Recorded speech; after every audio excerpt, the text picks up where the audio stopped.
Hi friends. So in the last video we come across with ellipse and their characters. Like important points I will recall it, just you observe. The basic equation of an ellipse is x squared by a square plus y squared by b square is equal to 1 here, and eccentricity value of ellipse is less than 1, and section plane angle should be greater than semicone angle. So these are the points. Another one is what is A is considered as semi-vertex gap, and C is linear eccentricity, and what is the formula of linear eccentricity, and what is the relation between linear eccentricity to the eccentricity, and after that what are the different formulas are there for eccentricity we come across. Apart from that, what is the important statement or important character of a point P on the curve. All these things were discussed in the previous video. Now in this video we are going to concentrate on hyperbola and its characters. So what is the basic equation of the hyperbola? We know that x square by a square minus y square by b square is equal to 1. So here A is going to have the same name, that is going to be semi-vertex gap, that is going to be V1 V2 divided by 2, which is considered as a semi-vertex gap. Semi-vertex gap. So here these are the vertices of a hyperbola. I am assuming them as V1 V2 and it is going to be O for us. So here therefore we can able to conclude that OV1 or OV2 gap is going to be A. Now sir, what is the other name of A it has or not? So in ellipse A is going to be considered as semi-major axis. So V1 V2 in ellipse is considered as V1 V2 in ellipse is considered as vertex gap. What about in hyperbola? What about in hyperbola? What is V1 V2 is considered as in hyperbola? Very simple.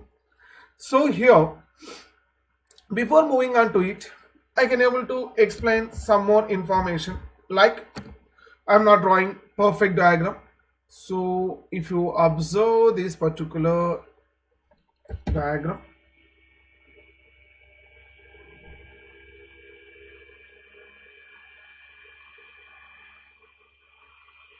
so treat it as India and it is Sri Lanka. And in order to transfer from India to Sri Lanka in ancient days itself, most of the times we can able to heard this word. In the time of Rama, they are constructed one bridge, that is Rama Setu. So why they are constructed from Sri Rangam to the some place in the Sri Lanka? Why it is like this only? Because from India to Sri Lanka, here only it is having least distance. In order to transfer from one place to another place, this is almost, it is going to be hyperbolic curve only. Hyperbolic curve, wherever there is a least distance present, there they are constructed. Therefore, in order to transfer from one to another side of the curve, by passing through the center of the curvature, the least distance wherever it is having, it is considered as transverse axis. It is considered as transverse axis. Therefore, here the least distance, so the vertex gap is going to have the least distance, that is why it is going to be considered as transverse axis. So in case of ellipse, V1 V2 is considered as V1 V2 is considered as major axis, whereas in hyperbola V1 V2 is considered as a transverse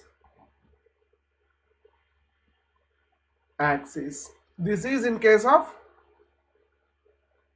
hyperbola, and whereas in case of ellipse it is considered as a major axis.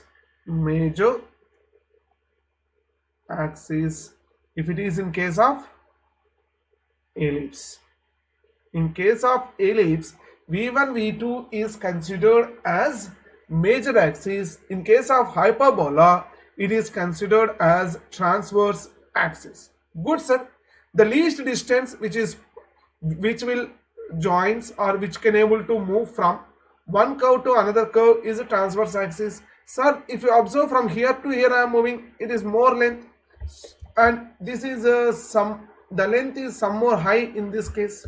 But what about the largest line which is going to be in between the one curve to another curve?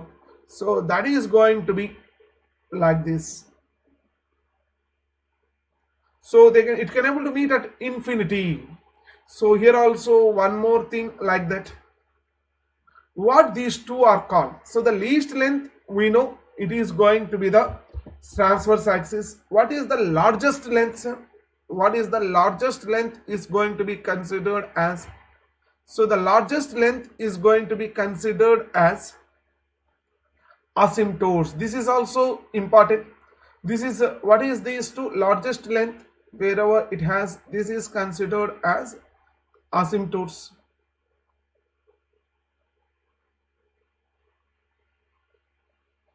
What is asymptotes? I will give the definition here. What is asymptotes? Asymptotes are the tangents to the curve at infinite point. At infinite point.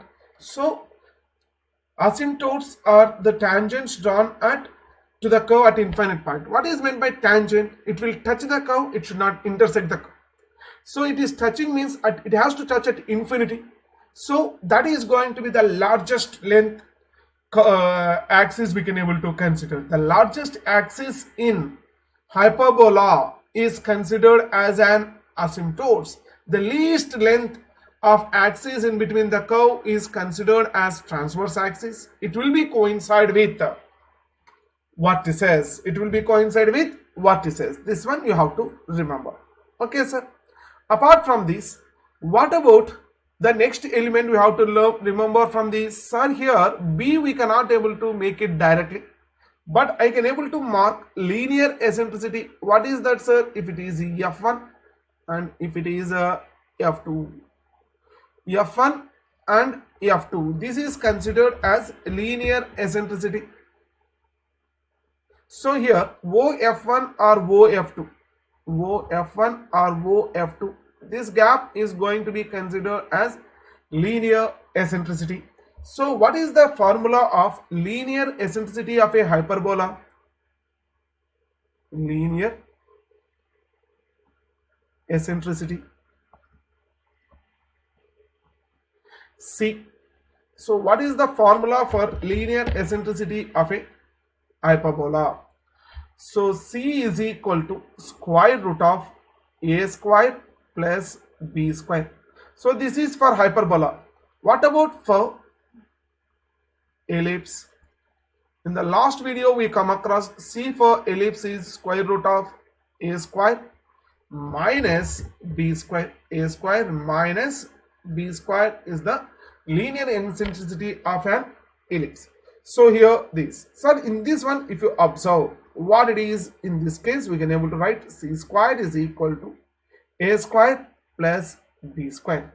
So here C is the hypotenuse, A and B are perpendicular to each other. So once in the question the question is given like this. So it is going to be x square divided by 25 minus y square divided by 9 is equal to 1 is given. So by looking into the symbol minus, it is a hyperbola we know. Therefore x square by 5 square minus y square by 3 square is equal to 1. For this, how we have to construct? So we have to assume the center is O. The center point is O.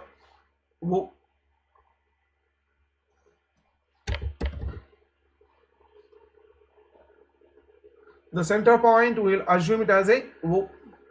And by taking 5, we are going to mark B, that is vertex is going to be considered as AB. This is going to be 5. Then what is the next step to be considered? We should not write F1, F2 directly. Then what I will do, this is going to be my A. So once if you observe this equation, A and B are two sides of a right angle triangle. So if this is A, this is going to be B, and you will get it as C. Then what I will do here, so I will draw a perpendicular line here. I will draw a perpendicular line here, and we'll take 3 here, that is going to be B. We'll draw perpendicular line here, this is going to be B, that is 3 in this case. And after drawing it, we'll join this one as a straight line. So after getting this, with O, this particular one I am assuming some K. OK as radius, O as center, we'll draw the arc. We'll draw the arc here. This point we will get it as F2. And by taking O F2 as radius, if you cut the arc, we will get F1. So most of the times the students will have a doubt, because this question is present in one of the university paper. So once if they gave this question, which method has to be applied, means indirectly here what it is given, AB. AB, that is nothing but V1 V2 distance I know, and from these I can able to get F1 F2. What is F1 F2? I know this is going to be square root of A square plus B square 9. So with this F1 F2 gap is also known. So once these two informations are known, we have to use arcs of circle method of hyperbola. This is the way, once the question is given, how we have to find out AB and F1 F2. After getting it, you know how to solve this problem by using arcs of circle method. For that, you may refer one of my video where I was explained how to construct hyperbola by using arcs of circles method. Good. So from this linear eccentricity and this value is known to us. And what else we have to learn here, sir? What else we have to learn here? So the same formula, what is eccentricity? Eccentricity formula will be the same. What is eccentricity here?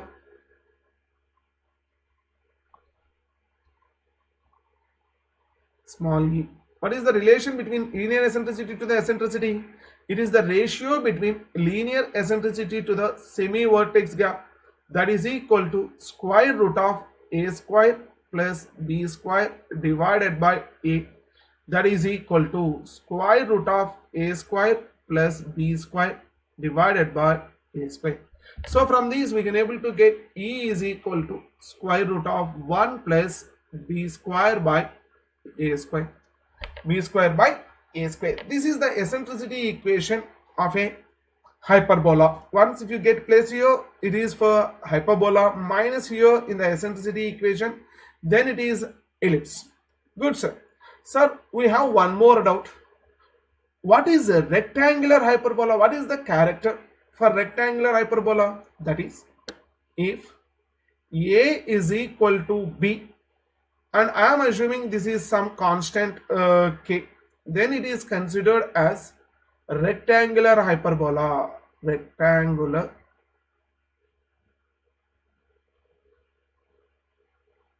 hyperbola. So for rectangular hyperbola, A is equal to B is equal to K. So for this, what will happen? My equations, E is equal to square root of 1 plus K square by K square is going to be root of 1 plus 1, that is equal to root 2. Actually, I was informed how we got 1.414 for rectangular hyperbola from this. Is it clear? And one more way, what is the equation for rectangular hyperbola? X square minus y square is equal to k square. This is the equation for rectangular hyperbola. Remember, whenever it is minus, it is a rectangular hyperbola. Whenever it is going to be plus, it is a circle. Because once if you are learning one point, surrounds to that, what all are they, you have to remember. This is about rectangular hyperbola. So we are already come across rectangular hyperbola. We'll know some more characters of rectangular hyperbola. What is that, sir? So for rectangular hyperbola, what is the other point we have to remember? Apart from x square minus y square is equal to k square is the equation of rectangular hyperbola. Eccentricity value of it is going to be root 2. Apart from this, we know that when the cutting plane CP is parallel to the axis and not passing through it, if it is passing through it, it is not rectangular hyperbola, it is a triangle. So if it is a cone and if this is the axis, if the cutting plane is parallel to it, then we are going to get rectangular hyperbola. But if it is passing through the axis itself, we can able to get isosceles triangle. If the cutting plane is this, it is a triangle. If this is away from it, it is a rectangular hyperbola. Okay, so what is the meaning? What is the third point you have to remember? The cutting plane is parallel to the axis and not passing through the apex. Passing through apex. Why it is apex? Because if it is passing through the apex, it is coincide with the axis. Means it is not coincide with the axis, means it is not passing through the apex. Then we will get it as a rectangular hyperbola. Sir, why the word obtain it as rectangle? So once if you consider the hyperbolas, we are going to have different hyperbolas. What they are? So here, whenever it is a hyperbola, we can able to come across with the word asymptote. Asymptotes are the tangents drawn to the curve at infinity. So here, so asymptote's angle will be less than 90 degrees. Sometimes it is perpendicular to it is 90 degrees and it may be greater than 90 degrees. So in this case, hyperbola curve is going to be like this. In this case, hyperbola is like this. In this case, hyperbola is going to be like this. So here, asymptote's angle will be less than 90 or greater than 90. Whenever it is less than 90, E is greater than 1 and E is less than root 2. Whenever it is equal to 90 degrees, E is equal to root 2. Whenever it is greater than 90 degrees, E is greater than root 2. This point you have to remember. Now what we can able to come to the conclusion? So whenever E is equal to root 2, automatically the angle between asymptotes are going to be 90 degrees. That is why, what is the another fun point you have to remember for rectangular hyperbola? For rectangular hyperbola, angle between asymptotes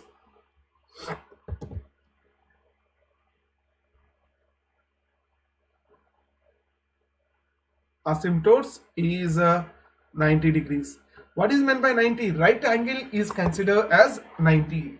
Right angle, that is from that word we consider as a rectangular hyperbola. It is 90 degrees. Good. So apart from this, any other point we have to remember, sir? Yes. That is, once if it is a rectangular hyperbola, it should satisfy one more point. So once if it is a asymptotes are perpendicular to each other, I hope you are already drawn this curve by using asymptotes method. If a point P is given on the curve with respect to the two asymptotes OA and OB are known to us, then we can able to get it as a rectangular hyperbola. So here the beauty is, so let us consider this point information. This point information. So let us consider this length is x1, this is y1. Similarly, this length is x2, this length is y2, and one more value. So like this you may consider anything. So x1, y1, is equal to x2 y2 is equal to x3 y3 is equal to and so on.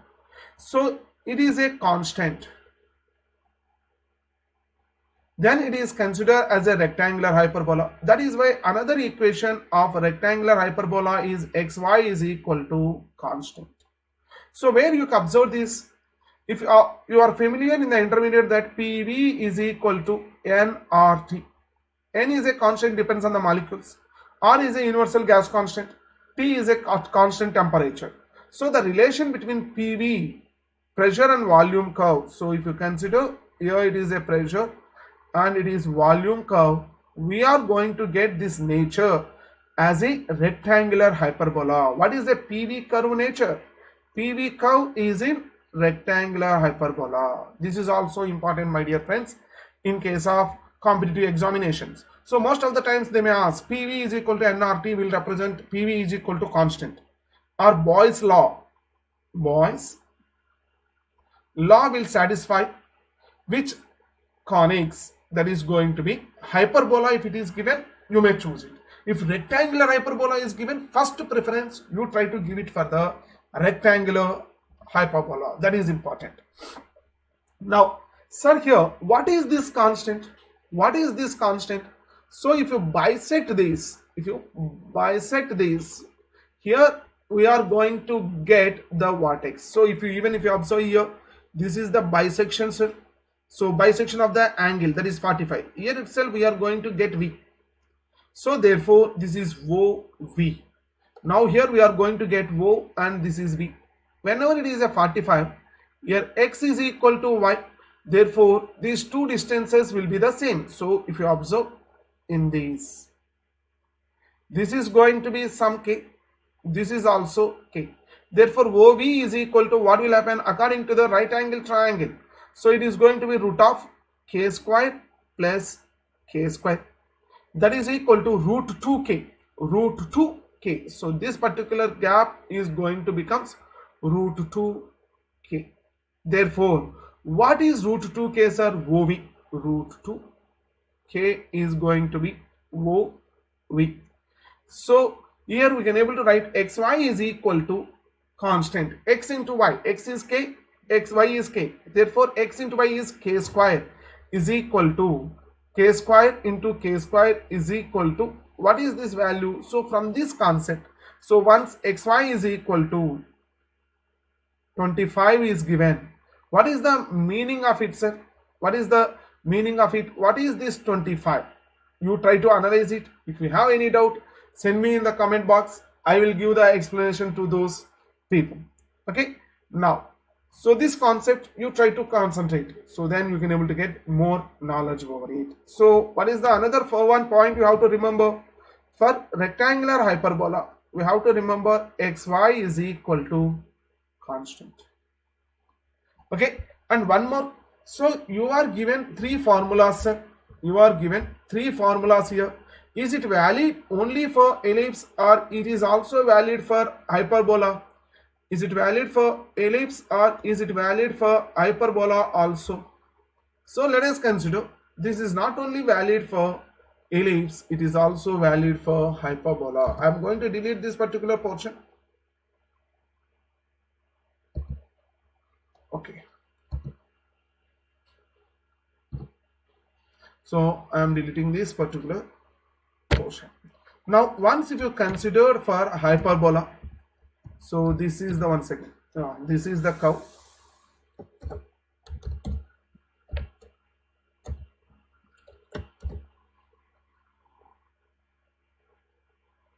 For hyperbola also it will be valid. How it is valid for hyperbola also, sir?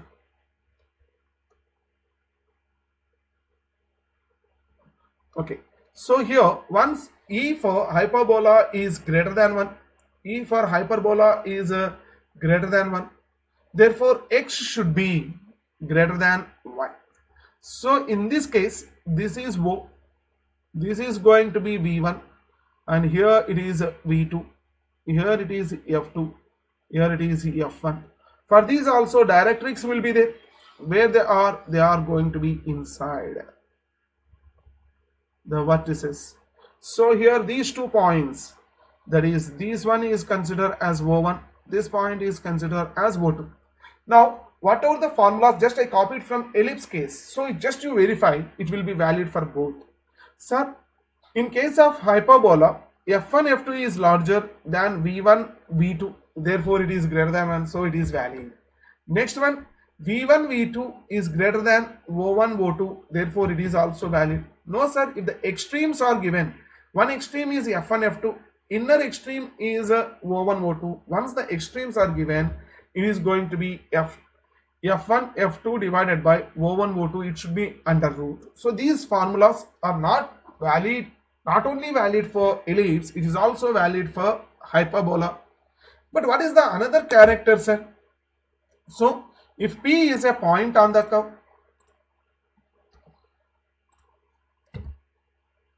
if P is a point on the curve, so we'll check it out where ellipse and hyperbola, then you can able to get the clarity. So for if P is a point on the curve,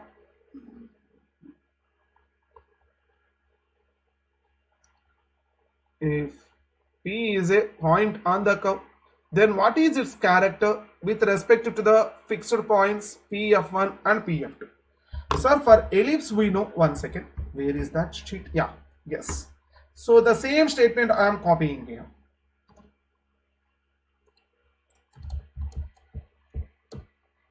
So once this is the statement, what is the curve, sir? It is an ellipse. But once, what about the other one? So once, if it is going to be sum of its distances, sum of its distances to the fixed points is constant, then it is ellipse. But what about for hyperbola? There's only one word is different. What is that word? If P is a point on the curve moving in a plane, so you have to remember moving in a plane such a way that the difference in the distances, the difference in the distances to the fixed points is constant, then it is considered as a hyperbola. It is not an ellipse, it is a hyperbola. So I hope now you got the clarity. So once it is a sum, it is an ellipse. Once if it is the difference in the distances, then it is a hyperbola. Sum of its distances is constant, it is ellipse. Difference in the distances is constant, it is hyperbola. That is Pf1 minus Pf2, it should be in mod. Sometimes Pf1 is greater, sometimes Pf2 is greater, that is one, is equal to V1, V2, that is going to be semi-vertex gap. There also is the same. For ellipse, it is Pf1 plus Pf2 is equal to V1, V2. So in case of hyperbola, it is transverse axis length. Transverse axis length. In case of ellipse, it is going to be major axis length. These are the points you have to remember for hyperbola, especially for rectangular hyperbola. Whatever the words I gave here, these are most important in case of hyperbola. You have any doubts on these, you may send it in the comment box. I can able to give the answers to your queries.